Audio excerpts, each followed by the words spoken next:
புரட்டாசி மாத ஸ்பெஷல்ல 30 நாள் 30 பெருமாள் கோயில்கள் சீரிஸ்ல இன்னைக்கு டே 10ல இருக்கும். கிட்டத்தட்ட 2000 ஆண்டுகளுக்கு மேல பழமை வாய்ந்த கும்பகோணத்துல லொகேட் ஆயிருக்கிற திருவிண்ணகரப்பன் அப்படின்னு அழைக்கக்கூடிய உப்பிலியப்பன் கோவில் பத்தி தான் பார்க்க போறீங்க. 108 திவ்ய தேசங்கள்ல 60வது திவ்ய தேசமா இருக்கக்கூடிய இந்த கோயிலோட மூலவர் 8 அடி உயர நின்ற நிலையில காட்சி தராரு. இவருடனேயே பூமாதேவி மற்றும் மார்க்கண்டேய மகரிஷியும் உங்களால தரிசிக்க முடியும். வேற எங்கும் காண முடியாத காட்சியா இந்த பெருமாளுக்கு வலதுபுறம் பூமாதேவி இருக்கிறது தனி சிறப்பா பார்க்கப்படுது.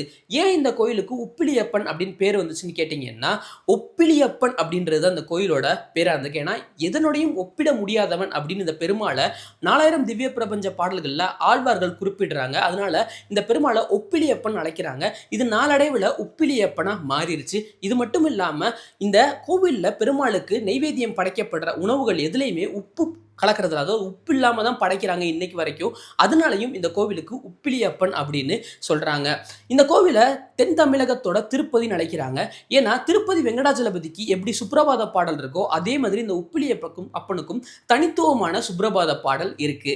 அதாவது திருப்பதிக்கு போக முடியாதவங்க இந்த உப்பிலியப்பன் கோயிலுக்கு சென்று வரது மூலமா திருப்பதிக்கு நிகரான பலன்களை அவங்க பெற முடியும் அப்படின்றது பக்தர்களோட நம்பிக்கையா இருக்கு. ஸோ இத்தனை சிறப்பு வாய்ந்த உப்பிலியப்பன் கோயிலையும் கண்டிப்பா ஒரு தடவை விசிட் பண்ணிருங்க.